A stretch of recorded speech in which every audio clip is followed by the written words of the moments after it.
अस्सलामुअलैकुम। लास्ट हमने टेस्ट की डिस्कशन की थी, ठीक है। तो आज लर्निंग एडेप्टिव 2 और रिटर्न टू स्केल डिस्कस करते हैं कि रिटर्न टू स्केल क्या है।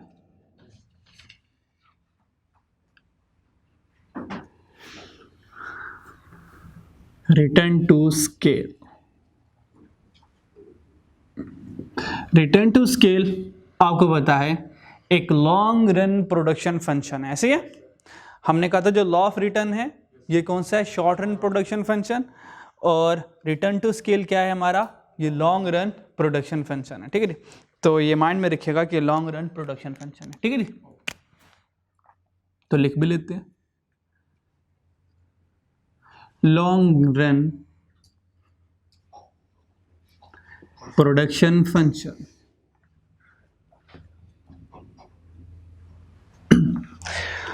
रिटर्न टू स्केल में हम तीन तरह के लॉ पढ़ने वाले हैं। रिटर्न टू स्केल में भी हम तीन तरह के लॉ पढ़ने वाले हैं। हमें पता चल गया कि रिटर्न टू स्केल जो है ये लॉन्ग रन प्रोडक्शन फंक्शन होता है, ठीक है। उसके बाद अब ये रिटर्न टू स्केल फर्दर क्या है, इसी तरह जिस तरह हमने लॉ ऑफ रिटर्न में तीन लॉ पढ़े, law of increasing return, constant return, decreasing return, इस तरह रिटर्न टू स्केल में भी हम तीन तरह के लॉ पढ़ने वाले हैं। The first one is law of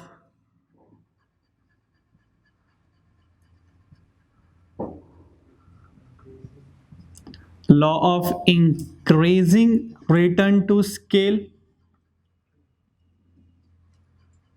then law of constant return to scale,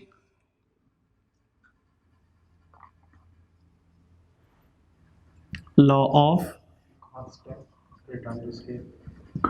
constant return to scale,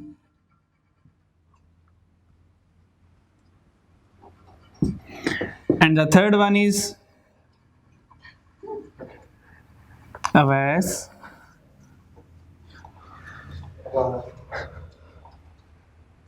ताऊ भाई इसका जरा आवाज आ रही है ना, कुर्सी ला रहे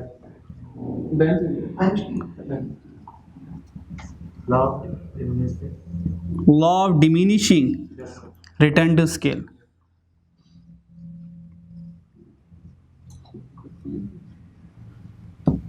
ठीक है जी। तो हमने तीन बातें करनी। सबसे पहले what is the law of increasing return, फिर लॉ ऑफ कांस्टेंट रिटर्न, फिर लॉ ऑफ डिमिनिशिंग रिटर्न या कि डिक्रीजिंग रिटर्न। तो सबसे पहले हम देखते हैं कि what is meant by law of increasing return, ठीक है। तो सादी सादी सी बातें करेंगे, आसान आसान सी, ताकि हमें कंसेप्ट इजीली समझ आ जाए, ठीक है। हमने क्या लॉ ऑफ इंक्रीजिंग रिटर्न क्या, हमने कहा अगर आप ये ऑब्जर्व करें क्या कि if increase in output, if increase in output is more than increase in all input, तो हमने कहा ये इंडिकेशन होती है कि हमारे पास law of increasing return to scale चल रहा है। Any problem? ये जो लॉ ऑफ इंक्रीजिंग रिटर्न वाला फेज होता है ये एडवांटेजियस फॉर फर्म होता है, एडवांटेजियस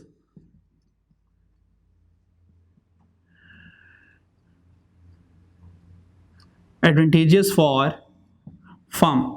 ये फर्म के लिए फायदे वाली बात होती है। अब फर्म के लिए फायदे वाली बात क्या होगी, ऑब्वियस बात है कि फर्म क्या कर रहा है, आउटपुट ज्यादा जबकि इनपुट उसका कम लग रहा है। क्या ख्याल है? तो फायदे वाली बात होगी, ठीक है। अच्छा, यहां पे एक बात याद रखनी है, ये जो इनपुट कम हो रहा है ये ऐसा नहीं है, और इनपुट कम होने से आउटपुट ज्यादा होने का हरगिज ये मतलब नहीं है। फॉर एग्जाम्पल मैं दो एसी बना रहा हूं, और दो एसी बनाने के लिए जो रॉ मटेरियल लग रहा है दो एसी बनाने में वो तो लगना ही है। ऐसा थोड़ी हो सकता है मैं रॉ मटेरियल 2 एसी का ले आऊं और मेरे एसी 3 बन जाएं, ऐसा होने वाला है? नहीं। तो ऐसे मिरेकल नहीं होने वाले। क्या ये इसका मतलब ये है कि मैं दो एसी का रॉ मटेरियल इनपुट लेकर आऊं और बन मेरे 3 जाए, क्या इसका मतलब ये है? हरगिज ये मतलब नहीं है। ऐसा पॉसिबल है? मुझे ये बताएं। नहीं है भाई। जब मैं रॉ मटेरियल ही 2 एसी का लेकर आया हूं तो बनने भी 2 ही हैं, सही है, 3 नहीं बन सकते। अब इसका हरगिज मतलब ये नहीं है कि मैं इनपुट कम लेकर आऊंगा और जनाब साहब मेरे ज्यादा आउटपुट बन जाएंगे, ऐसा नहीं होने वाला। क्लियर? फिर इसका मतलब क्या? इसका मतलब इंशाल्लाह कुछ देर बाद मैं आपको बताऊंगा, जब मैं आपको इकोनॉमी ऑफ स्केल पढ़ाऊंगा कि ये इनपुट कम होने का क्या मतलब होता है और आउटपुट ज्यादा होने का क्या मतलब होता है। ये बात तो क्लियर होगी ना? सोच रहे होंगे यार इनपुट कम का मतलब होता है कि हम ना कम इनपुट लगा दें और प्रोडक्शन ज्यादा हो जाएगी, ऐसा नहीं होने वाला। लेकिन ये फिर इनपुट कम का क्या मतलब? सम टाइम ना जब हम प्रोडक्शन प्रोसेस करते हैं तो हम अल्टीमेट अपनी एक एस्टिमेशन रखते हैं, एस्टिमेशन प्रोडक्शन रखते हैं। उसमें हमें पता है कि ह्यूमन एरर भी होते हैं, गलतियां भी होती हैं, ठीक है जी। तो जब हम क्या कहते हैं, कुछ वेस्टेज भी होती है लेबर से, जो हम प्रोडक्शन, फॉर एग्जांपल हमने 100 यूनिट सोचे, हमने कहा हम 100 यूनिट बनाएंगे और हमने कहा इस 100 यूनिट में से 5 यूनिट मेरे ख़राब हो जाएंगे, ठीक है जी। तो 5 यूनिट ख़राब निकाल के, डिफेक्टिव आइटम्स गुड्स निकाल के जो गुड आइटम्स बनेंगी वो मेरे पास 100 बनेंगी। मेरी लेबर एफिशिएंट थी, मेरी लेबर स्किल्ड थी, मेरी लेबर ट्रेंड थी। उसने क्या किया? उसने वो 5 की वेस्टेज आने नहीं दी। अब लेबर उतनी लगी है, हमारा अंदाजा क्या था? वो 100 यूनिट बनाएंगे, लेकिन उन्होंने वेस्टेज की नहीं, उन्होंने कोई शॉर्टेज नहीं की, कोई एरर नहीं किया, 100 की बजाय 105 यूनिट बना बैठा। ये मतलब है इनपुट से आउटपुट ज्यादा होने का। समझ आ रही बात? ठीक है। तो ये ना समझ लेना कि सर इनपुट कम लगाएंगे आउटपुट कैसे ज्यादा हो सकता है। तो रॉ मटेरियल कम नहीं लगाना, रॉ मटेरियल हर एक पर उतना लगना, जो वेस्टेज होनी होगी वो हम कंट्रोल करेंगे। दूसरा, ये इंशाल्लाह इकोनॉमी स्केल में पढ़ाऊंगा, इसलिए मैं भी इसके ऊपर ज़्यादा बात डिस्कस कर नहीं रहा। इनपुट कम कैसे करते हैं, इसके तरीके हैं, वो तरीके इंशाल्लाह आज सीखेंगे हम, ठीक है। अच्छा, टाइम फैक्टर नहीं, अब प्रोडक्शन करनी है हमने, फॉर एग्जांपल टाइम फैक्टर आता है जब पेरिशेबल गुड की बात करूं। जब हम law of increasing return to scale ये पढ़े, नॉर्मली हम ये इंडस्ट्री सेक्टर के लिए पढ़ रहे होते हैं, ठीक है जी। नॉर्मली हम फैक्ट्रीज के लिए, इंडस्ट्रीज के लिए पढ़ रहे हैं, ऑर्गेनाइजेशंस के लिए पढ़ रहे हैं। एग्रीकल्चर सेक्टर के लिए नॉर्मली ये पढ़ नहीं रहे होते, क्योंकि प्रोडक्शन प्रोसेस एग्रीकल्चर में टाइम मैटर करती है, इंडस्ट्री में टाइम मैटर नहीं करती। लेबर है, कैपिटल, मशीनरीज हैं, लो जी प्रोडक्शन करते जाओ जितनी मर्जी, कौन रोकने वाला? बात समझ आ रही है? अच्छा, उसके बाद जब हमारा इनपुट कम हो रहा था, कह सकते हैं जब हमारा इनपुट कम है तो मेरी कॉस्ट भी कम हो रही होगी। तो यहां पर क्या होता है, लॉन्ग रन जो एवरेज कॉस्ट होती है, लॉन्ग रन एवरेज कॉस्ट क्या होती है, वो डिक्रीज होना शुरू होती है। Long run average cost decrease, ये जो हमारी लॉन्ग रन एवरेज कॉस्ट है वो डिक्रीज होना शुरू हो जाती है। ले लो इसको, ठीक है जी। तो लॉन्ग रन एवरेज कॉस्ट हमारी क्या होगी, डिक्रीज होना शुरू होगी, ठीक है। तो शॉर्ट में long run average cost decrease, याद रखिएगा जब मेरी long run average cost decrease होना शुरू हो जाएगी, इसका मतलब ये है मैं इकोनॉमी ऑफ स्केल में चल रहा हूं। अब ये इकोनॉमी ऑफ स्केल क्या चीज है, इंशाल्लाह डिस्कस करेंगे। अगर लॉन्ग रन एवरेज कॉस्ट कम है, इट्स मीन मैं इकोनॉमी ऑफ स्केल पर हूं, इकोनॉमी ऑफ स्केल पर हूं। इकोनॉमी ऑफ स्केल क्या, बिल्कुल बात करने वाले। क्या लॉ ऑफ इंक्रीजिंग रिटर्न के बारे में 3 बातें याद कर ली। नंबर 1, इंक्रीज इन आउटपुट ज्यादा होगा इंक्रीज इन ऑल इनपुट से। दूसरी बात, ये एडवांटेजियस स्टेज होती है फॉर फर्म के लिए, फायदे वाली स्टेज होती है। तीसरी बात, यहाँ पे लॉन्ग रन एवरेज कॉस्ट कम होती है, और लॉन्ग रन एवरेज कॉस्ट कम होने का मतलब क्या, हम इकोनॉमी ऑफ स्केल पर हैं। ये 3 बातें 4 बातें याद करें। Number 1, output greater than input, फायदे वाली बात है फर्म के लिए, कॉस्ट कम होती है, इकोनॉमी ऑफ स्केल है। ये 4 बातें जल्दी से रिवाइज कर लें, अभी याद कर लें। पहली बात,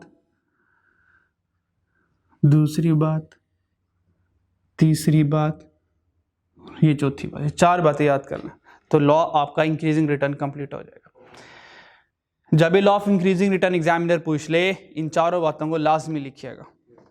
ठीक हो गया? Any problem? अब क्या रह गया फिर? Law of constant return. अच्छा, मुझे ये बताएं, अगर मैं ये आपको ना बताता return to scale long run production function है, अगर मैं आपको ना बताता ये, ठीक है जी, तो मुझे बताएं इस पूरे लॉ को यहां से लेके यहां तक पढ़ें, आपको कोई ऐसा लफ्ज मिलता है या कोई ऐसी बात मिलती है जो ये बता दे कि ये जो बात कर रहे हो ये लॉन्ग रन प्रोडक्शन फंक्शन की बात है? वो क्या? Long run average cost. दो बातें। पहली बात, बिल्कुल बिल्कुल सही आपने पिक किया सर, लॉन्ग रन का जब वर्ड लिखा कि लॉन्ग रन में एवरेज कॉस्ट कम हो रही है, इट्स मीन हम लॉन्ग रन में है। ठीक है जी? इसके अलावा कोई बात और जो 100% श्योरिटी प्रोवाइड करती है कि भाई अब तो हम इस वक्त लॉन्ग रन में हैं जी। ऑनलाइन वाले भी हजरात जरा देखें और बताएं कि कौन सी हो सकती है, कौन सा ऐसा लफ्ज हो सकता है जिसको हम देखें यहां पर और हमें पता हो कि हाँ हम वाकई में रिटर्न टू स्किल वाकई में लॉन्ग रन का एक प्रोडक्शन फंक्शन है। ठीक,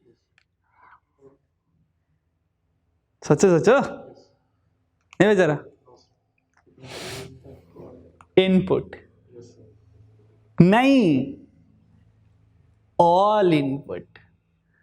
आपको पता है जब सारे इनपुट इंक्रीज हो रहे हैं, मुझे बताएं जब ऑल इनपुट में मेरी लैंड, लेबर, कैपिटल और मेरी एंटरप्राइज अगर सारे चेंज हो रहे हैं तो बताएं हम लॉन्ग रन में या शॉर्ट रन में? Long run. तो मुझे किसने बताया? ऑल इनपुट इंक्रीज ने बताया। ऑल इनपुट इंक्रीज ने फर्दर कंफर्म कर दिया भाई आपके लैंड, लेबर, कैपिटल, एंटरप्राइज सारे चेंज हो रहे हैं। और जब ये सारे चेंज हो जाएं, सारे वेरी कर जाएं, बताएं हम शॉर्ट रन में होते हैं लॉन्ग रन में होते हैं? तो पता चल गया। ठीक है, तो हमने कहा ये law of increasing return to scale एक लॉन्ग रन प्रोडक्शन फंक्शन है। क्यों? क्योंकि हम सारे के सारे इनपुट को यहां पर वेरी कर रहे हैं, सारे इनपुट इंक्रीज हो रहे हैं हमारे। Got it? नेक्स्ट चलें जी। आसान था, मुश्किल तो नहीं है, इजी था। कोई मसला नहीं, कोई मसला नहीं, इसलिए मैं हूं ना यहां पर, पिक करवा दूंगा। अच्छा जी, फिर मुझे ये बताएं अगर मैं law of constant return to scale पढ़ा रहा हूं तो कह सकता हूं यहां पे कह सकता हूं increase in output is equal to increase in all output. कह सकता हूं increase in output is equal to increase in all input. ठीक है, तो फिर यहां पर होने क्या वाला है कि यही मैं कह रहा हूं, अगर आउटपुट इनपुट के इक्वल है law of constant return to scale, यहां पे क्या था? लॉन्ग रन एवरेज कॉस्ट कम होती है, यहां पर क्या होगा? Long run average cost same होगी। हाँ हाँ, कांस्टेंट है बिल्कुल, long run average cost constant रहेगी या सेम रहेगी। और अगर ऐसा है जब long run average cost constant है या सेम है तो मेरा कौन सा लॉ लगेगा? Law of constant return to scale. Clear हो गया? फिर चले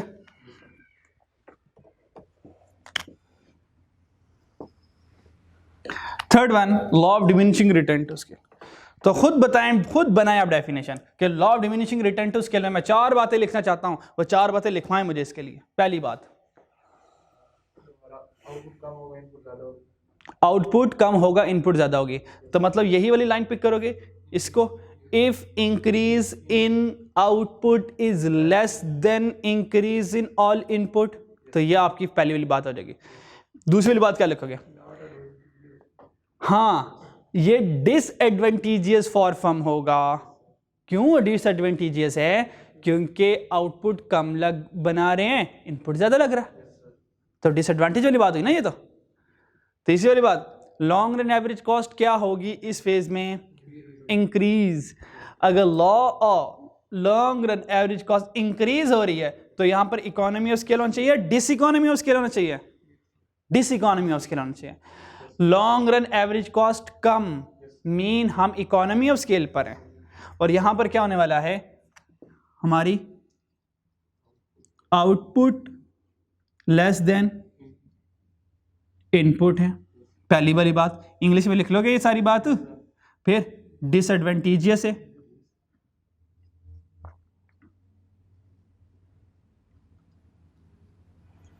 फॉर फर्म के लिए नुकसान वाली बात है, क्यों? इनपुट ज्यादा लग रहा है, आउटपुट कम। फिर लॉन्ग रन एवरेज कॉस्ट क्या हो रही है? ज्यादा हो रही है। भाई जब इनपुट ज्यादा कॉस्ट ज्यादा नहीं होगी? इनपुट ज्यादा कॉस्ट ज्यादा, तो जब लॉन्ग रन एवरेज कॉस्ट ज्यादा, तो बताएं हम इकोनॉमी ऑफ स्केल में या डिस इकोनॉमी ऑफ स्केल में? हम डिस इकोनॉमी ऑफ स्केल में।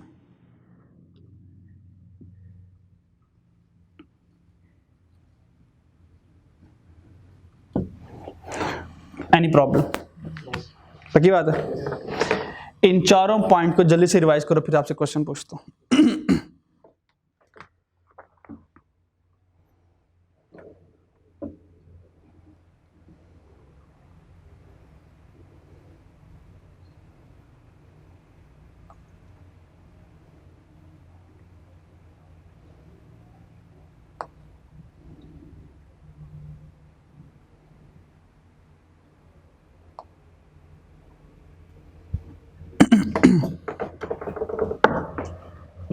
जी तीनों याद हो गए? चले अब मुझे ये बताएं, जब मेरी लॉन्ग रन एवरेज कॉस्ट कम हो जाए, मैं इकोनॉमी ऑफ स्केल पर होता हूं या डिस इकोनॉमी ऑफ स्केल पर होता हूं? इकोनॉमी ऑफ स्केल पर। Well done. मुझे ये बताएं कि डिस इकोनॉमी ऑफ स्केल क्या होता है? वहां पर लॉन्ग रन एवरेज कॉस्ट का बिहेवियर क्या होता है डिस इकोनॉमी ऑफ स्केल में? कॉस्ट बहुत ज्यादा होती है, इंक्रीज हो रही है economy. Long run average cost, ये पूरा वर्ड बोलना है, ये नहीं कहना कि कॉस्ट इंक्रीज हो रही है। कॉस्ट में तो फिक्स कॉस्ट भी होती है, वेरिएबल कॉस्ट भी होती है, ठीक है जी। तो आप देखना long run average cost, total cost भी होती है, तो long run average cost increase हो रही होती है। फिर मुझे ये बताएं, ये law of increasing return to scale क्या होता है? जी बोले, what is law of increasing return to scale? Increasing in output is more than increasing input in output। और इनपुट और एडवांटेजेस का कम होता है और आउटपुट इनपुट से ज्यादा होता है। वेल डन, ठीक है जी। चले लॉन्ग में सर एवरेज कॉस्ट भी डिक्रीज हो रही थी और इकोनॉमी ऑफ स्केल भी होती है। वेल डन, बहुत अच्छे। इस तरह याद कर लेना चीज़ों में, ठीक है। तो अभी भी याद हो गया? देख देख के याद हो गया? घर जाके ज़बानी याद कर लेंगे। बिल्कुल बिल्कुल, हाँ। ये सारे मिलते जुलते हैं एक दूसरे से, इसे घबराना नहीं है, सारे एक जैसे हैं। और एक बात याद रख लें ऑनलाइन वालों, एक बात याद रख लो, जब तक हम माइक्रो में, अभी चैप्टर 5 चल रहा है और जब तक मैं चैप्टर 1 पर हूं, चैप्टर 5 पर जब तक हो तो हमारी स्पीड अभी तक स्लो है। तो देखें तकरीबन लेक्चर की ज़ियारत करें, 41 लेक्चर हो गए और अभी तक हम चौथे चैप्टर पर हैं। मतलब 40 लेक्चर हमने 4 चैप्टर्स पर लगाए हैं और अभी 5वां चैप्टर तो अभी अच्छा खासा भी स्टार्ट किया। तकरीबन जब 5वां मेरा कंप्लीट होगा तकरीबन 46-47 लेक्चर तक मैं पहुंच गया हूँगा, ठीक। फिर 2-3 लेक्चर में चैप्टर 1 कंप्लीट होगा, यानी कि 50 लेक्चर्स हमने 5 चैप्टर में लगाए, ठीक है। और उसके बाद पीछे कितने चैप्टर रह गए हमारे? 10 रह गए। उन 10 चैप्टर्स को मैंने 40 लेक्चर्स में कंप्लीट कर देना है। तो 50 + 40 90 लेक्चर में इंशाल्लाह हमारी इकोनॉमिक्स का कोर्स कंप्लीट हो जाएगा। अब सोचो कि 5 लेक्चर पर 5 चैप्टर्स पर 50 लेक्चर लग रहे हैं, तो सोचो कितना हम स्लो चले होंगे। मतलब बहुत तहम्मुल से चले हैं, स्लो चले हैं। आपके पास एम्पल ऑफ टाइम था कंसेप्ट को रिवाइज करने का, याद करने का और पिछले कंसेप्ट को रिवाइज भी करने का, क्योंकि डेली हमने एक सवा पेज पढ़ा, 1.5 पेज पढ़ा, उसके बाद आपने याद भी किया, पीछे रिवाइज भी किया। जब हम मैक्रो में पहुंचेंगे हमारे कंसेप्ट बन चुके होंगे, होगा क्या, हम ज्यादा पढ़ लिया करेंगे, कम वक्त में ज़्यादा कवर कर लिया करेंगे, ठीक है। तो फिर से मैं कह रहा हूँ, फिर ये मुझे ना कहना सर ये क्या मतलब 5 चैप्टर 50 चैप्टर में और उसके बाद 10 चैप्टर 40 लेक्चर में, ये तो हमारे साथ ज़्यादा हो गई, ठीक है। तो भाई ऐसा नहीं हो रहा, ऐसे ही होगा क्योंकि अभी मैं आपकी बेस बना रहा हूँ, अभी मुझे स्लो चलना ही चलना है, अभी मैं ज़्यादा तेज मूव नहीं कर सकता, मैं आपको एक एक बात मुझे समझानी है। मैक्रो में जब पहुंचेंगे आप मैक्सिमम अंडरस्टैंडिंग डेवलप कर चुके होंगे। आपके लिए चीज़ें समझना, मेरे लिए चीज़ें समझाना, हम दोनों के लिए आसान होगा, इसलिए हम ज़्यादा पढ़ लिया करेंगे। ऐसे नहीं होगा मैं वहाँ पे बहुत तेज़ पढ़ाऊँगा इतना ही, लेकिन बात जल्दी कवर हो जाएगी। बात समझ आ रही है?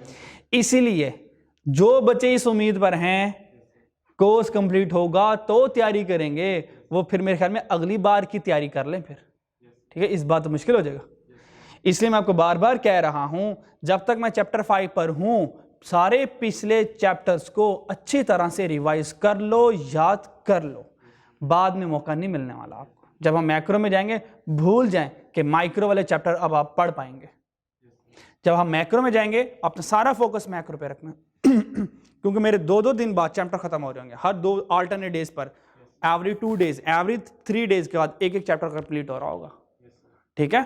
तो जब तक मैं चैप्टर 5 पर हूं, इसलिए मैं बार बार कह रहा हूं इन पहले 5 चैप्टर को बहुत अच्छे तरीके से कीजिएगा, और अभी आपके पास वक्त भी है, ठीक है। So don't spoil this precious time, ठीक है। आपने इन चैप्टर्स को अच्छा खासा वक्त देना। चले अब यही सारी बात ग्राफ से पूछते हैं, लॉन्ग रन एवरेज कॉस्ट और हमारे पास आउटपुट है। तो यहां पर हमारे पास 2 कॉस्ट आ गई, लॉन्ग रन एवरेज कॉस्ट और आउटपुट। फ्री हैंड से ग्राफ बनाएंगे। ये जो ग्राफ बनता है ये कुछ इस तरह से बनता है।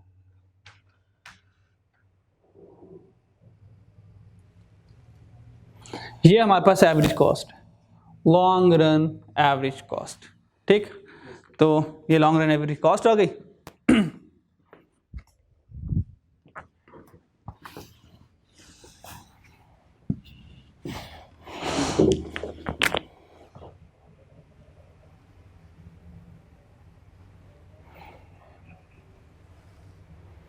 ये हमारे पास आउटपुट आ गया, ठीक है जी। कह सकता हूं इस ग्राफ के कहीं पर 3 पोर्शन बन रहे हैं। इस पॉइंट से लेके इस पॉइंट तक अगर हम देखें तो हमारी लॉन्ग रन एवरेज कॉस्ट कम हो रही है। आपको पता है कि जब लॉन्ग एवरेज कॉस्ट कम हो, लॉन्ग रन एवरेज कॉस्ट कम हो, तो हम इकोनॉमी ऑफ स्केल पर होते हैं। हम किस पे होते हैं? इकोनॉमी ऑफ स्केल पर होते हैं। ये लिख लें, या लॉ ऑफ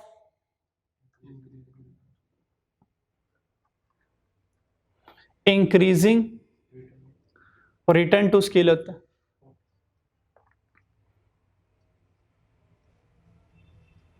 और law of increasing return to scale में ये जो फेज होता है ये मेरा इकोनॉमी ऑफ स्केल का होता है, इकोनॉमी ऑफ स्केल का होता है। लॉन्ग रन एवरेज कॉस्ट कम होना मीन इकोनॉमी ऑफ स्केल पर होना। यहां पर देखें, यहां से लेके यहां तक देखें, मेरी long run average cost same है। It's mean law of constant return to scale चल रहा है। Law of constant return to scale. फिर इस पॉइंट से ऑनवर्ड देखें, आपके long run average cost increase करना शुरू कर गई। Long run average cost increase करना mean law of decreasing return to scale. और यहां पर इकोनॉमी ऑफ स्केल होगा या डिस इकोनॉमी ऑफ स्केल होगा? डिस इकोनॉमी ऑफ स्केल होगा। Any problem? अच्छा, यहाँ पे इकोनॉमी ऑफ स्केल होगा, यहाँ पे डिस इकोनॉमी ऑफ स्केल होगा। कांस्टेंट इकोनॉमी ऑफ स्केल नहीं होता, ठीक है। तो यहाँ पे सिर्फ law of constant return to scale चल रहा होता है।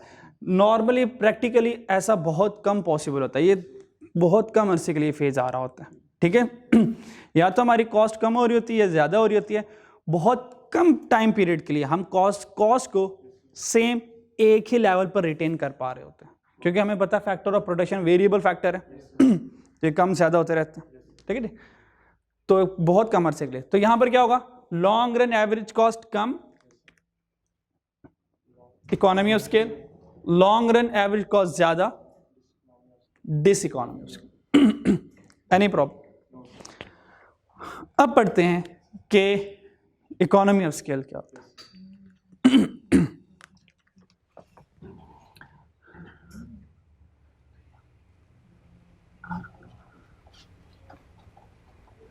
इकोनॉमी ऑफ स्केल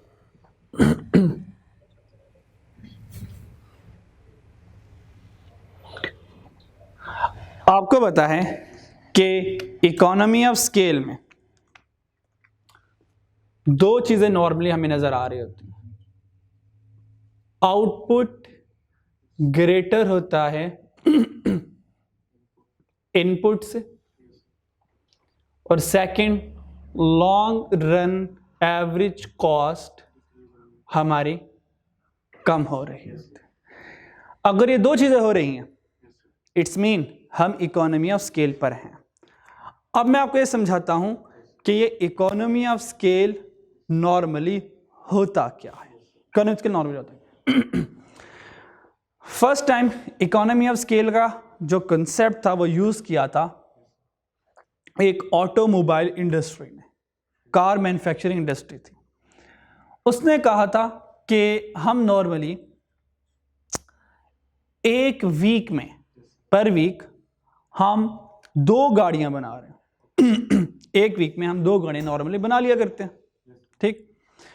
उसने कहा कि जो लेबर मेरे पास काम कर रही है वो तकरीबन 10 घंटे काम कर रही है। इस तरह मेरे कुछ फैक्टर जो हैं, कैपिटल जो मशीनरीज हैं, वो भी 12 घंटे तक चल रही हैं। ये सारा काम तो मैंने करना ही करना है। हम ऐसा क्या करें कि हमारा इनपुट उतना ही रहे लेकिन प्रोडक्शन ज्यादा कर लें। भाई लेबर ने 10 घंटे काम करना है ना मेरे लिए। जो मैंने इनपुट में लेबर हायर की 10 घंटे काम करने के लिए, वो भी लेंगे। ये मेरी मर्जी है कि मैं उसे 6 घंटे काम करवाऊं, 7 घंटे काम करवाऊं, 2 घंटे काम करवाऊं, या पूरे के पूरे 10 घंटे यूटिलाइज करूं, मेरी मर्जी है ना। पहले हो क्या रहा था, यानी कि आपको पता कि जो कार मैन्युफैक्चरिंग इंडस्ट्री है, कार जब बनती है स्टेप वाइज, प्रोसेस वाइज बनती है, ठीक है। तो सबसे पहले उसका डिजाइन बनेगा, फिर स्ट्रक्चर बनेगा, इंफ्रास्ट्रक्चर बनेगा, ठीक है। सबसे पहले फिर बॉडी बनेगी, फिर बॉडी के साथ साथ फिर बाकी मटेरियल्स, टायर वगैरह लगते रहेंगे, इंजन वगैरह लगता रहेगा, ठीक है। फिर वायरिंग वगैरह होती रहेगी, फिर फिनिशिंग वाला पेंट, मतलब सारे आपको पता है अच्छा खासा प्रोसेस होता है। फॉर एग्जाम्पल, जब हमने कार की बॉडी बनाई, जिस बंदे ने, जो डेंटर था, बॉडी बनाने वाला बंदा था, ठीक है, उसने बॉडी बना ली, ठीक। अब वो वेला बैठ गया। उसके बाद सेकंड पर्सन जो उसने काम करना है वो अपना काम करना शुरू हो गया। फिर थर्ड पर्सन आया, उसने काम करना शुरू किया। मीन हर कोई अपना काम कर करके फारग बैठा रहता था, क्योंकि जब एक गाड़ी कंप्लीट होगी फिर दूसरी गाड़ी पर वो मूव करने वाला, ठीक है जी। तो उन्होंने कहा ये मेरी जो लेबर को मैं यूटिलाइज कर रहा हूं, मशीनरीज को जो यूटिलाइज कर रहा हूं, ये एफिशिएंटली यूटिलाइज नहीं कर रहा। उसने क्या किया, उसने एक असेंबली लाइन बनाई। उसने क्या किया, एक असेंबली लाइन बनाई। असेंबली लाइन बनाई, जैसे कि हम बचपन में स्कूल में असेंबली लाइन बनाया करते थे ना। चलो जी असेंबली, और ये सारे खड़े हो जो लाइनों में, ठीक है जी। तो उसने भी एक असेंबली लाइन बनाई। उसने कहा कि लेबर को कहीं जाने की जरूरत नहीं है, हम लेबर को एक जगह इकट्ठा कर देंगे, सारे के सारे लेबर एक जगह आ जाए, बस ये सारी लेबर इकट्ठी होगी।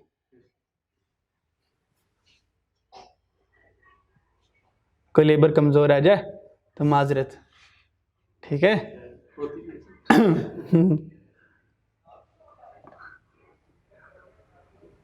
काफी लंबी चौड़ी लेबर है मेरी। 10 बंदे पूरे करने हैं, एक्टिंग बढ़िया थी। ठीक है जी। उसने कहा सारे के सारे लेबर जो है लाइन वाइज खड़े हो जाए, मतलब एक इधर एक और इधर।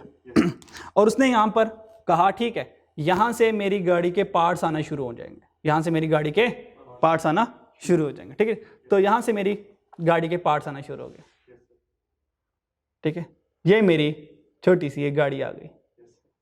ठीक है, ये तो गाड़ी पूरी बन गई।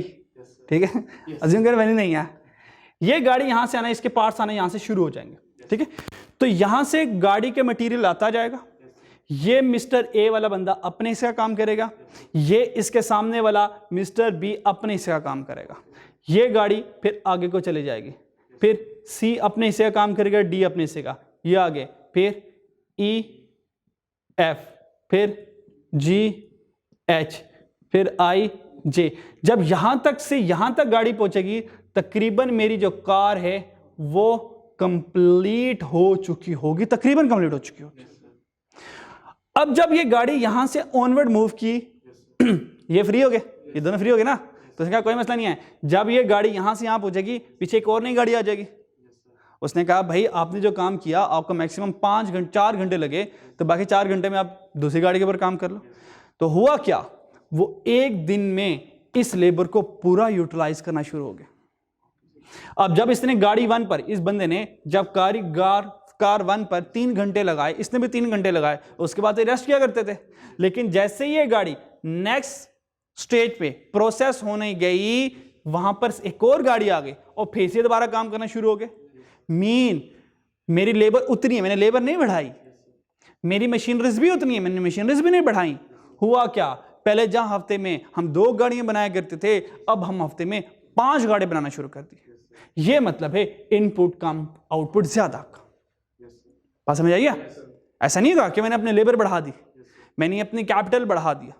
ठीक है, तो ये होता है कि जितनी मेरा इनपुट था मैंने उसको एफिशिएंटली यूटिलाइज किया, मेरा प्रोडक्शन ज्यादा होगी। This is the economy of scale. तो फायदा हो गया ना ऑर्गेनाइजेशन को, मतलब ऑर्गेनाइजेशन ने दिमाग लड़ाया, सोचा, उसने कहा लेबर है, हम क्यों ना इसको एफिशिएंटली यूटिलाइज करें। तो उन्होंने एक ऐसा तरीका किया कि उनकी प्रोडक्शन ज्यादा होगी। ऑब्वियस बात है, लेबर परेशान हो गई, यार इतना काम कराना है। पहले तो हम एक काम करके याशी किया करते थे, चाय शाय पिया करते थे, गप्पे मारा करते थे, तो ये सारा टाइम हमसे इन्होंने छीन लिया। ठीक है, तो भाई ऑर्गेनाइजेशन भी है, उन्होंने तो अपने profit maximization, production maximization, cost minimization को देखना। तो ये this is called the economy of scale. समझिए, एक और एग्जांपल दूं, काफी है, पक्की बात है। चले फिर एक और एग्जांपल भी सुन लें।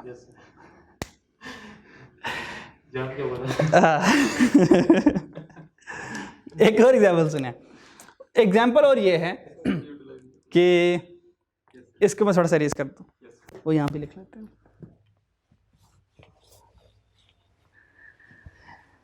एक हॉस्पिटल है हार्ट सर्जरी का, ठीक है, तो वो नॉर्मली फॉर एग्जांपल एक हफ्ते में नॉर्मली वो 3 सर्जरियां किया करते हैं, नॉर्मली 3 सर्जरियां। तो जो ट्रीटमेंट चल रही होती है, नंबर ऑफ सर्जरीज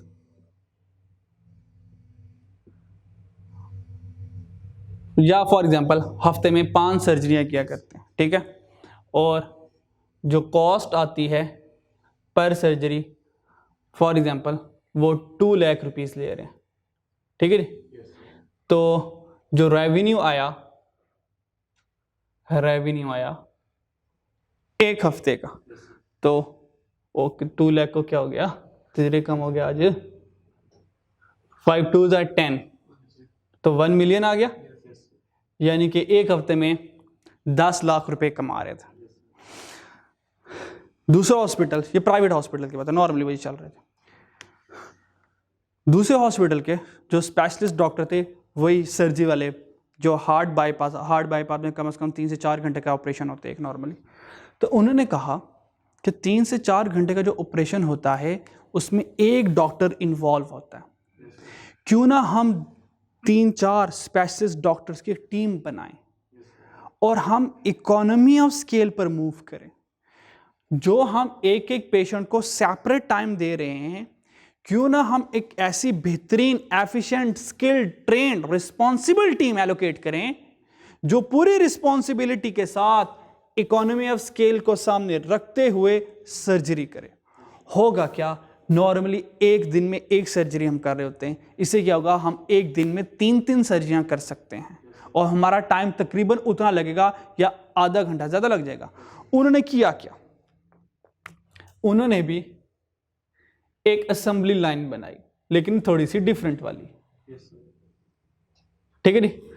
तो ये डॉक्टर्स का पैनल है, ये डॉक्टर्स का पैनल है जिसमें 4 डॉक्टर स्पेशलिस्ट हैं सर्जरी वाले, बाकी पैरामेडिकल स्टाफ है, और इन्होंने 4 बेड लगाए, 1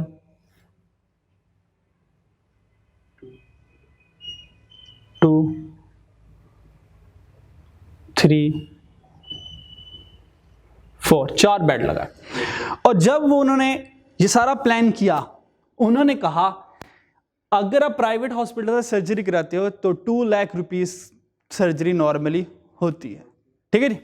तो उन्होंने कहा अगर आप हमारे पास आएंगे, हम सिर्फ इंसानियत की खिदमत के लिए बैठे हुए हैं, आपकी वेलफेयर के लिए। इंसान है, इंसान की कीमती जान बचाने से बड़ा कोई नेकी का काम नहीं है कि हम इंसान की जानें बचा रहे हैं, इससे बड़ा नेकी काम कोई नहीं है। जितनी हमारी कॉस्ट आती है नॉर्मली, हम 1 लाख रुपये में आपकी सर्जरी कर देंगे। सोचें लोग कितना खुश होंगे, लोग कहेंगे यार कितने नेक फरिश्ता सिफ्त इंसान है, कितने इंसानियत के हमदर्द हैं, कितना इंसानियत का दुख है इनमें कि देखें बाकी लोग पर ऑपरेशन 2 लाख ले रहे हैं, ये तो हाफ पर आ गए, 50% पर आ गए, ये तो 1 लाख ले रहे हैं, यानी कि ये तो कुछ भी नहीं है, मतलब ये तो सारे चोर हैं। और ये कितने नेक, सोचे कितनी लोग दे, और लोगों का ख्याल ये होगा कि हम यहीं से ऑपरेशन करवा लेते हैं, ठीक है जी, जो इन्होंने ऑपरेशन करना है वही ऑपरेशन करना है। तो लोगों ने कहा ठीक है हम यहाँ से ऑपरेशन करवाएंगे। तो हुआ क्या, एक दिन में 4 बाईपास करने लगे। हुआ क्या, जो पैनल था सबसे पहले यहाँ से नर्स आई, उसने इसको एनेस्थीसिया दिया, ठीक है। अब ये जनाब हो गए बेहोश, ठीक है। अब सेकंड डॉक्टर यहाँ पर आ गया ऑपरेट करने के लिए। फिर ये जो नर्स थी कुछ देर बाद हाफ आवर के गैप के साथ वो इधर आ गई, ये इधर आ गई, ठीक है। फिर सेकंड वाला बंदा यहाँ पे आ गया, ठीक है। फिर जो ये वाला बंदा था, ये वाला सेकंड वाला डॉक्टर, ये वाला ये इधर आ गया, ठीक है। फिर क्या हुआ, वो नर्स थी पहले वाली, वो इधर आ गई, ठीक है। फिर फोर्थ वाला बंदा इधर आ गया, फिर ये वाला बंदा इधर आ गया, फिर नर्स इधर आ गई, ठीक है। फिर सेकंड वाला डॉक्टर इधर आ गया। यानी कि वो उतनी ही ड्यूरेशन में, जितना वो ड्यूरेशन में एक बाईपास करते हैं, उतनी या 1 आवर या हाफ आवर के स्पैन प्लस माइनस करके, प्लस ही करके उन्होंने क्या किया, सर्कुलेशन शुरू कर दी। देखें अब जिस एनेस्थीसिया एक को दे दो या 4 को दे दो, क्या फर्क पड़ता है, ठीक है। तो इसको दे दिया, इसके ऑपरेट शुरू हो गया। जो काम सेकंड डॉक्टर था वो अपने हिस्से का काम कर गया, उसने कटिंग करनी थी वो कटिंग कर चुका, फिर जिसने सर्जरी करनी थी उसका सर्जरी का काम शुरू हो गया होगा, ठीक है जी। तो इस तरह क्या किया, उन्होंने एक दिन में 4 बाईपास करना शुरू कर दिया, एक दिन में 4। तो ये वीक में कितने कर रहे थे, 5, उन्होंने एक दिन में कितने शुरू कर दिए, 4। तो 7 × 4 आंसर इज 21। तो 21 बाईपास किए उन्होंने एक हफ्ते में। मल्टीप्लाई करो इससे, इसको इससे, आंसर क्या आया जी 2100 1 2 3 21 लाख रुपए कमाए एक हफ्ते में। क्या, ओह सॉरी, चले 28 आ गया। तो आंसर कितना आ गया, 28, ये आ गया। तो देखें ये 10 लाख कमा रहे थे एक हफ्ते में, और ये 28 लाख कमा रहे एक हफ्ते में। और सबसे बड़ी बात, लोगों की दुआएं ले रहे हैं। जब कॉस्ट कम की तो लोगों ने ढेर सारी दुआएं दी। जहां ये जाते थे लोग इज्जत से मिलते थे, यार ये वो फरिश्ते आ रहे हैं जो इंसानियत की खिदमत कर रहे हैं। उनके क्या पता, फरिश्तों ने पूरा हिसाब रखा हुआ है फरिश्तों ने कहा हिसाब हमारा पूरा ही है, ठीक है जी। तो देखें ये इकोनॉमी ऑफ स्केल की बरकतें होती हैं। लोगों की दुआएं भी लो, लोगों की नज़रों में हीरो भी बन जाओ, अच्छे भी बन जाओ, और अपना रेवेन्यू के ऊपर कोई कंप्रोमाइज ना करो। बीइंग अ बिजनेसमैन, बरकतें देंगे, दुआएं आएंगी, बरकतें आएंगी, पैसे भी आएंगे, ठीक है जी। तो ये इकोनॉमी ऑफ स्केल होता है, ठीक है। तो देखें हमने इनपुट से पहले हमारा आउटपुट 5 का था, अब आउटपुट हमारा 28 तक चले गया, ठीक है, ऑब्वियस बात है हमें 1-2 डॉक्टर एक्स्ट्रा मंगवाने पड़े स्पेशलिस्ट, लेकिन इनपुट जितना लगाया इंक्रीज किया, आउटपुट फिर भी बहुत ज़्यादा है, ठीक है। तो this is the economy of scale. तो देखें हमारी कॉस्ट भी कम आ जाएगी, आउटपुट भी ज़्यादा हो जाएगा, अल्टीमेटली रेवेन्यू प्रॉफिट भी हमारा ज़्यादा है। तो this is the economy of scale. तो hope so economy of scale समझ आ गया होगा। अगली बात, आपने कहा सर इकोनॉमी ऑफ स्केल तो समझ आ गया, लेकिन थोड़ा सा अगर ये बता दें कि इकोनॉमी ऑफ स्केल में हमने कहा आउटपुट ज़्यादा इनपुट, चलें ये तो बात समझ आ गई। ये हफ्ते में 2 गाड़ियां बना रहे थे, ये 5 गाड़ियों पर आ गए, आउटपुट 3 से 5 पर हो गई। ये आउटपुट 5 से 28 पर आ गए। सर ये कॉस्ट कम वाली बात अभी से ही समझ नहीं आ रही, ये कॉस्ट कैसे कम हो रही है? तो कॉस्ट कम होने के लिए 2 तरीके, कॉस्ट 2 तरह से कम होती है। एक को कहते हैं इंटरनल इकोनॉमी ऑफ स्केल, एक को कहते हैं external economy of scale. Economy of scale के अंदर कॉस्ट कम करने के 2 तरीके, number 1 is internal economy of scale and the second one is external economy of scale. तो वो देखते हैं कि इंटरनल इकोनॉमी ऑफ स्केल और एक्सटर्नल इकोनॉमी ऑफ स्केल क्या है, ठीक है। तो हमने इकोनॉमी ऑफ स्केल में लॉन्ग रन एवरेज कॉस्ट को कम करना, तो लॉन्ग रन एवरेज कॉस्ट को कम करने के लिए नंबर 1 हम पढ़ने जा रहे हैं internal economy of scale. Internal economy of scale का मतलब, इंटरनल मीन वो कंट्रोल जो बिजनेस के कंट्रोल में है, वो पॉलिसीज, वो मेथडोलॉजीज जो बिजनेस के कंट्रोल में हैं, उसको कहते हैं इंटरनल इकोनॉमी ऑफ स्केल। जो बिजनेस के इंटरनल मामलात हैं वो इंटरनल इकोनॉमी ऑफ स्केल कहलाते हैं। नंबर 1 बताएं इंटरनल इकोनॉमी ऑफ स्केल क्या है?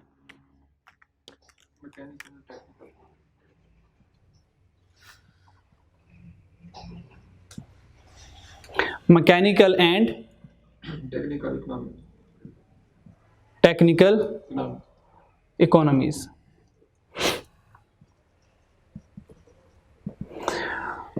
मैकेनिकल या टेक्निकल इकोनॉमीज क्या है?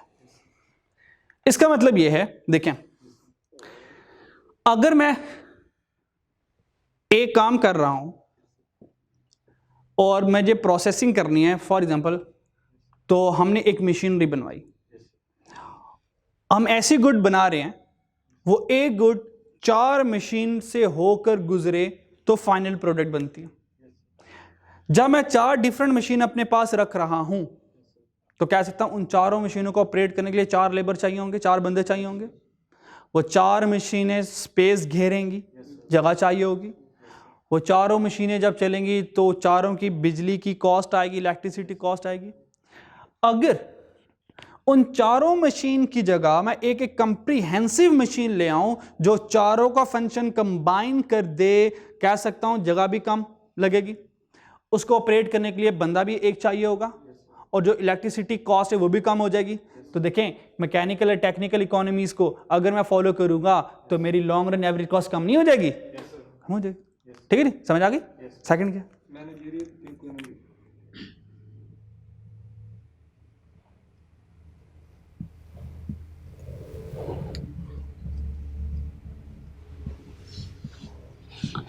इसको रीड करो, मैनेजरियल इकोनॉमीज को। Large business take advantage of compliance specialized labor. Managerial economies, उसने कहा जो लार्ज बिजनेस होते हैं जिन्हें प्रोडक्शन ज्यादा करनी होती है, वो क्या करते हैं? चीजों को मैनेज करते हैं। वो एक आम लेबर की बजाय वो एक स्किल्ड, एक ट्रेंड और एजुकेटेड, मीन टू से स्पेशलाइज्ड लेबर रखेगी। जब लेबर स्पेशलाइज्ड होगी, गलतियां कम करेगी, काम ज्यादा करेगी, एरर कम, डेफिशिएंसी कम, वेस्टेज कम। ऑब्वियस बात है इनपुट मेरा कम होगा, आउटपुट ज्यादा होगा, ठीक है। Third one, Trading and commercial economy. Trading and, Commercial. ये एंड है या स्लैश है? Yes, yes. हाँ, ट्रेडिंग हो या कमर्शियल, बात एक ही है, ट्रेडिंग या कमर्शियल इकोनॉमीज।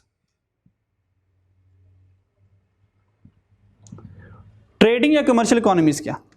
हमने कहा हम गाड़ियां बनाने वाले हैं, एसी बनाने वाले हैं। हमने कहा भाई हमने ना हजारों की तादाद में एसी बनाना होता है, तो जो तुम रॉ मटेरियल मुझे दे रहे हो इसमें मुझे बल्क क्वांटिटी डिस्काउंट दो। हम क्या करेंगे, यहां से बल्क क्वांटिटी डिस्काउंट लेंगे, बल्क क्वांटिटी डिस्काउंट लेंगे। ये मार्केट का रूल है। फॉर एग्जाम्पल, अगर आप एक चीज ले रहे हैं और वो चीज जो पर यूनिट है, पर यूनिट जो प्राइस है किसी भी प्रोडक्ट की, फॉर एग्जाम्पल वो ₹200 है, अगर मैं बल्क में लूंगा ना, मैं कहूँगा ठीक है यार मैंने इसके 1000 यूनिट लेने हैं या 500 यूनिट लेने हैं, अब तुम मुझे रेट बताओ। अब वो जो रेट होगा ना बल्क में, तो बल्क में जो पर यूनिट रेट है वो बहुत ये रेट होता है जो कंज्यूमर को दिया जाता है। अगर मैं बल्क में ले रहा हूं तो ये 120 वाली चीज तकरीबन मुझे 160 तक पड़ेगी, क्या हो सकता है 150 तक भी आ जाए। देखें कॉस्ट कम नहीं हो जाएगी मेरी। जब मैं बल्क में चीजें खरीदूंगा तो बल्क क्वांटिटी डिस्काउंट लूंगा ट्रेडिंग या कमर्शियल इकोनॉमी में, तो जब मुझे डिस्काउंट मिलेगा मेरी कॉस्ट कम हो जाएगी, तो रॉ मटेरियल ज्यादा लूंगा तो आउटपुट भी ज्यादा होगी। तो मैं बल्क क्वांटिटी में जब बल्क क्वांटिटी ले रहा हूं, प्रोडक्शन के लिए ले रहा हूं, तो बल्क क्वांटिटी से आउटपुट ज्यादा, बल्क क्वांटिटी डिस्काउंट से कॉस्ट कम। ठीक है, समझ आ गई? Fourth one is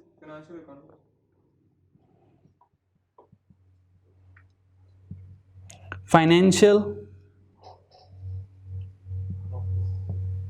economies.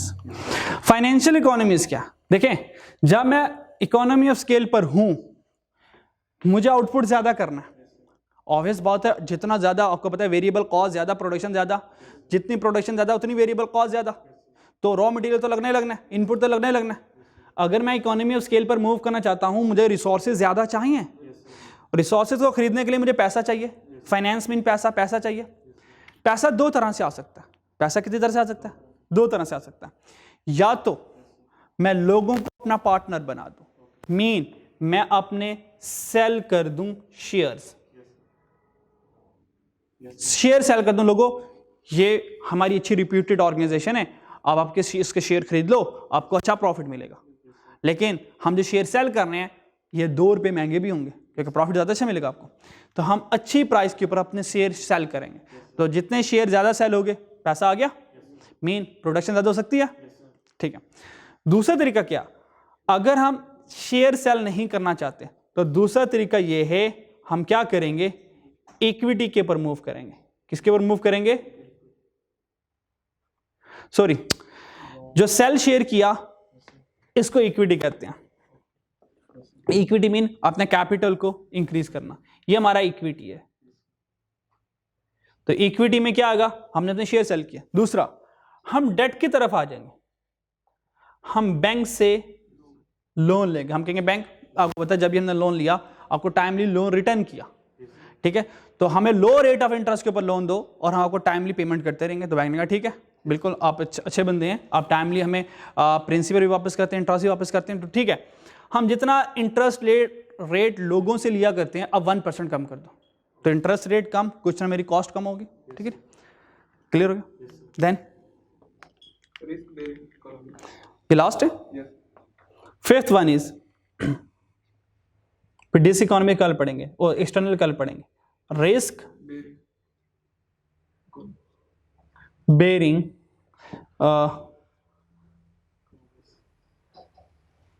Economies.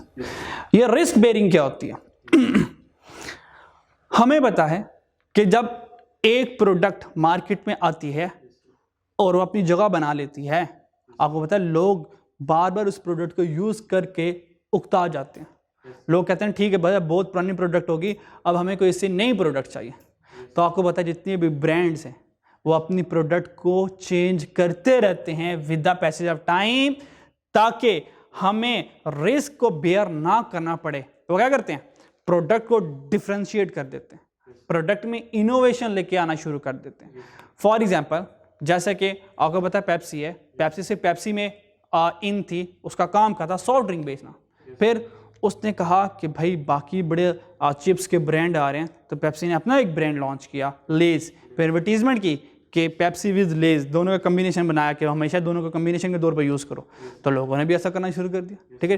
फिर पेप्सी वालों ने ये देखा कि पानी की बहुत कमी है पाकिस्तान में या दूसरी अदर कंट्रीज में जहाँ पे पानी जो पोल्यूटेड होता है, तो उसने एक्वाफिना फिल्टर वाटर शुरू कर दिया, ठीक है। तो वो इनोवेशन लेके आता जा रहा है, ठीक है। उसको पता है कि लोग मेरी एक प्रोडक्ट को यूज़ करके थक चुके हैं, वो नई प्रोडक्ट मार्केट में लेकर आएगा ताकि मार्केट में मेरी जगह बनी रहे। सेम इधर के नेस्ले वालों ने भी ये किया।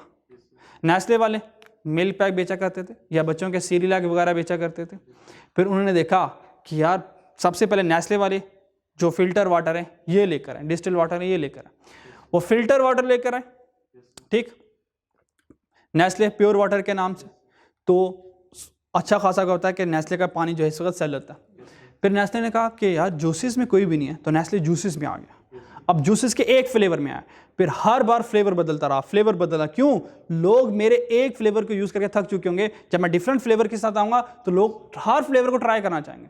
तो रिस्क बेरिंग इकोनॉमीज में क्या होता है, अगर मुझे डर है किसी चीज़ का कि लोग मेरी प्रोडक्ट से उकता चुके हैं, थक चुके हैं, तो हम क्या करेंगे, अपनी प्रोडक्ट में इनोवेशन लेके आना शुरू हो जाएंगे, ठीक है।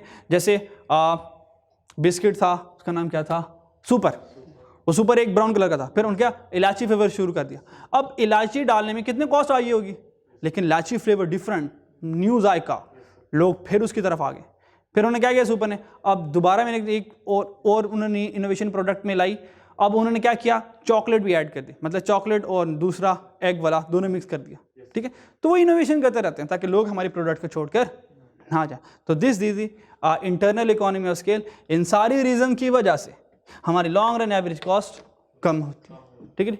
तो बस आज इसको इतना याद रखें, ठीक है। अच्छे तरीके से याद कीजिएगा, इसको रीड कीजिएगा, समझिएगा, और प्लीज़ चीज़ों को साथ साथ याद करते रहिएगा। कल इंशाल्लाह ताला एक्सटर्नल इकोनॉमी ऑफ स्केल से ऑनवर्ड पढ़ेंगे, ठीक है। तो इंशाल्लाह ज़िंदगी रही तो कल मुलाकात होती है। अल्लाह हाफ़िज़।